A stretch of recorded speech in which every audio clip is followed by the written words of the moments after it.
What is good, everybody? Welcome back to Real Fan Sports. My name is Zach, and we're back again with another cricket reaction. And we're back with one of my favorite cricket channels here on YouTube. That's no other than Cricket Stories, where we're going to go ahead and check out a little something called The Spell that made even King Viv look ordinary. Lillee'S 7-wicket fury. Let's go, baby. Come on. Some say fast bowling is an art. Others say it's just controlled violence with a leather ball. But when Dennis Lillee had the ball in hand, it was both. It wasn't just pace anymore. It was theater. It was chaos. Theater. It was pure intimidation, wrapped in a mustache, a dead stare. Why you gotta say that and the mustache? I mean, is that part of the thing? You know, the mustache gave him the power. It might. And a body that had been through hell and wasn't done yet.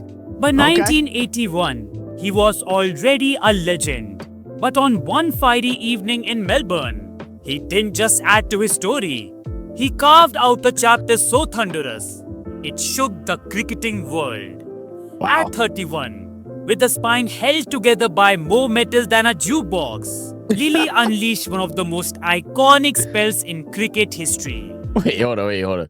Did you say a spine held together with more metal than a jukebox? Did he have spinal surgery? I feel like we did a video on Lillee. Like, I mean, it's been about a year, but I don't remember them mentioning him having spinal surgery. You know, as much as I talk to you guys, I feel like y'all don't tell me these important details. All right, let me make sure I didn't hear it wrong. At 31, with the spine held together by more metal than a jukebox, that's crazy. Lillee unleashed one of the most iconic spells in cricket history. And it wasn't against just anyone. It was them, the West Indies. The team so dominant, they could steamroll a brick wall and still say, yeah.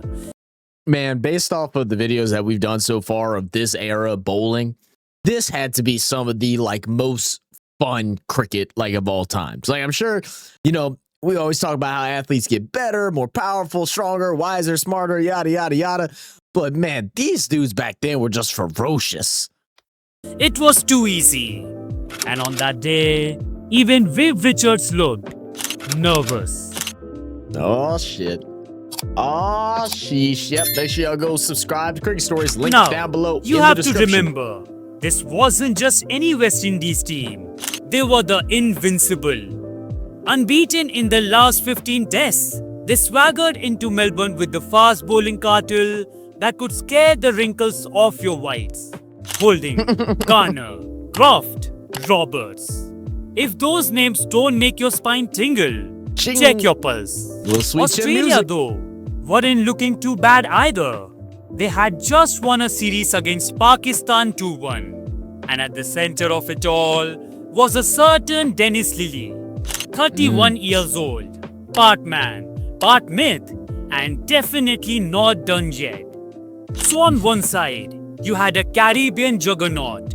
On the other, a gritty Aussie outfit led by a lion who refused to lie down. The win.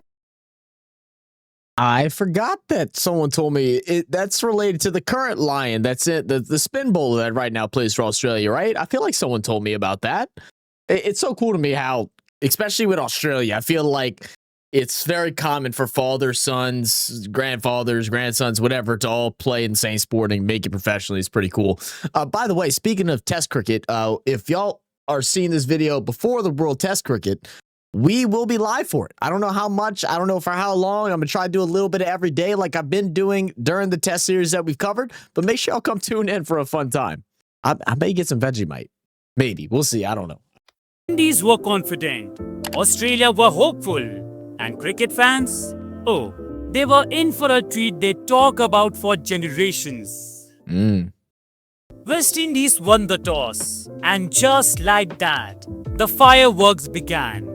Australia were bundled out for 198. And honestly, it looked like a complete disaster. The top and middle order crumbled faster than a biscuit in tea. And the only reason it wasn't completely embarrassing was Kim Hughes, Australia's resident stylist, who carved out an unbeaten century while everyone else played musical chairs with their stumps. Without him, they might have been chasing pigeons by tea. The Windies were all over Australia like sunscreen on a Bondi lifeguard. But just This dude in his wordplay is great. Like, if he wasn't so classy with it, the dude could be a rapper. Like, I'm telling you, he just could. He's got all the metaphors, similes, yada, yada, yada, all that. when it looked like the Aussies cricket had stories. no punch left, came the evening session. West Indies walked in with a handful of overs left in the day. Enough time to settle in. Right? Wrong. Foul backers barely had time to say good thought. day before Terry Alderman sent him packing. Gone for one. And that was just the trailer. The main event was about to begin. Enter Dennis Lillee'S. He didn't jog in quirky. No. He arrived like a rock star showing up late to his own concert. Hair bouncing, crowd roaring, atmosphere electric. And the carnage began. First victim was Desmond Haynes. Lillee'S pitched it wide outside off, a teasing out swinger. Haynes flirted with it and nicked it straight to second All right, set, one. where Alan Border was waiting like a spider with a web. Gone. 2 for 5. And the crowd found its voice. Okay. And then came a That'll wake you tactical up. blunder from the West Indies. They sent in Colin Croft as night watchman, a bowler known more for bruising ribs than batting technique. And predictably, Lillee'S I'm so happy I watched some test series over the last couple months or the end of last year, because I would have had no idea what a night watchman was. But I know now it's a bowler that comes at the end of the day just to close things out. That way you save your big batters for the next morning. You just hope he gets throughout the night. Yeah. trapped him LBW with a delivery that would have flattened a lamppost. No argument, no reaction, just Croft Just walking done. back, helmet underarm, probably wondering why he ever agreed to that plan. 3 for 6. The mighty West Indies were wobbling, and the MCG, it was absolutely buzzing. Okay. Then, What happened as next? if summoned by destiny, came Sir Vivian Richards, the Master Blaster, the Swagger King, the man who didn't just walk to the crease. Master Blaster is a crazy nickname, by the way. He claimed it like it was already his kingdom. Richards looked like he feared absolutely nothing, and probably hadn't in years. The crowd sensed it. They rose as one and started chanting. And for a moment, it felt like we were entering a prize fight. Richards versus I Lillee'S. like that. Swagger Man, Cricket Story's been stepping up his game, guys. Y'all need to go subscribe to this guy. It's been a while since we've done a reaction of his. But he's versus awesome. Null. Caribbean flair versus Australian fury. At first, Richards looked composed. He left a few deliveries, even clipped one with his signature panache. But Lillee'S was circling. He wasn't just bowling balls, he was setting traps. Then came the short stuff. Richards, always quick to pull, went for it and missed. That alone was rare. Viv Richards doesn't miss pull shots. Next ball, another bouncer, almost a carbon copy. And Richards tried to Missed hook again. Missed again. Suddenly, there was no flash. Now he's no stringing 'em. thunderbolt through mid-wicket. No swaggering stare down the pitch. Just a hint of hesitation. The great Viv Richards, the man who made fast bowlers question their career choices, was starting to think twice. Something had changed. Was that nerves creeping in? Was Viv Richards of all people suddenly calculating risk? That kind of moment is like watching Superman flinch. That's a good way to put it. I mean, sometimes it's just a person's day.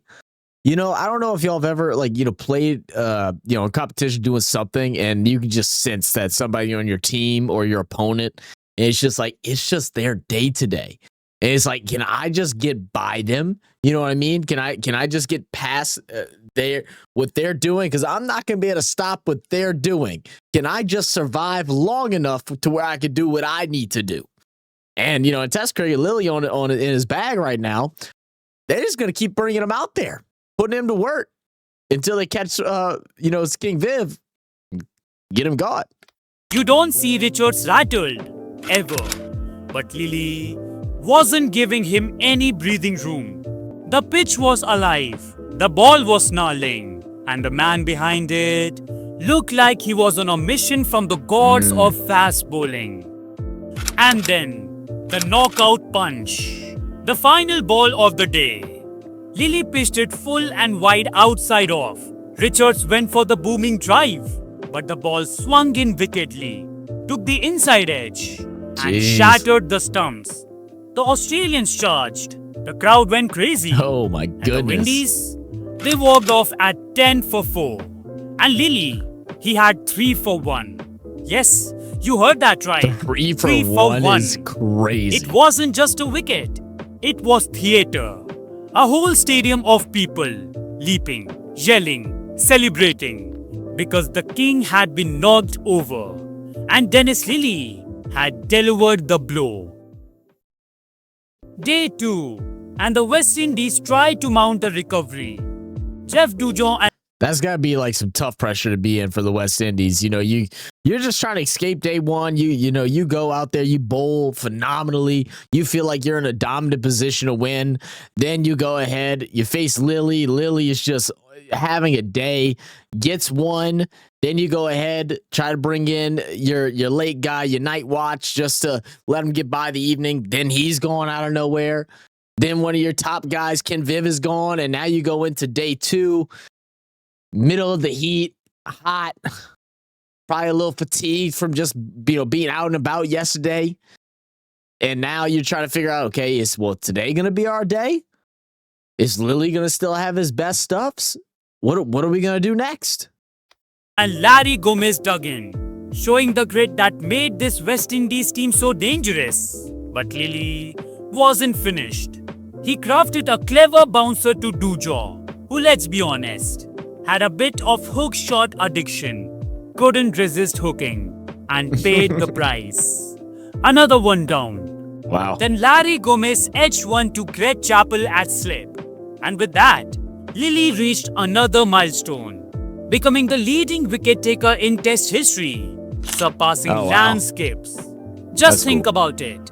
More wickets than anyone. And we are not talking about some gentle, floaty off-spin here. This was bone-crushing fast bowling glory.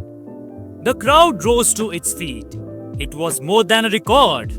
It was a moment of cricketing greatness. But wait, he's still not finished. Still hungry, Lillee'S added Andy Roberts to his tally with that iconic Cot Marsh Bowl Lillee'S combo. Truly the salt and pepper of Aussie cricket. Jeez. And the last one was Joel Garner, caught off a gentle lob, with lead taking it. 7 for 83. And not against some mediocre side. It was against that batting lineup. It was Lillee'S career best figures. A spell that redefined the word relentless. This was the same Dennis Lillee'S who nearly quit cricket years ago because of back injury. Now here he was, standing atop the cricketing world, handing out nightmares to the most feared team on earth. In the second innings, Australia scrapped together 222, with Holding grabbing another 6. But Lillee'S rode back, snagging 3 more to finish with 10 for 127, his final 10-wicket haul in tests. In reply, West Indies could only manage 161, and Australia won by 58 runs. The 15-match unbeaten. That's crazy. To go ahead and win by 58 runs after that poor start in the beginning, that's unreal, man. That's unreal. And then a 10-wicket series there for Lillee'S as well. Streak gone. And the man who broke it, Dennis Keith Lillee'S. Dennis Lillee'S 7 for 83 wasn't just a spell. It was a spectacle. It was an exclamation mark on a career. already full of them. On that day, even the West Indies blinked, even Viv Richards faltered, and cricket stood in awe. So guys, that's it for today's video. If you wish to relive Jeff Thompson's thunderbolts from the 1974 Ashes, or dive deeper into the legend of Dennis Lillee, click on the videos being displayed on your screen. We'll do cricket stories. Look, I definitely want to check out some more of those. I know we're going to have a lot of look at, Ashes versus, the Ashes tournament, the Ashes series between, obviously England and Australia, as we're going to get into that later on this year. I know there's already been rumors that I think it's supposed to be like the most tickets sold or something like that. I have no idea, but I saw something about it today. So we're going to have to check out some more, hopefully find some videos related to that. If y'all have any specific videos leading up to the Ashes, let me know down below in the comments, or you can go ahead and send us react recommendations down to our Discord. But I mean, look, again, cricket stories, he's excellent at doing what he does. Telling the stories of cricket makes you feel like you're there. And I'm sure for some of you that were watching this live, that it probably gave you back a little flashback of memories, man, of the greatness that day held. So appreciate you guys. Thank you all for tuning in for another one here at Real Fan Sports, and we'll catch y'all on the next one. Cheers.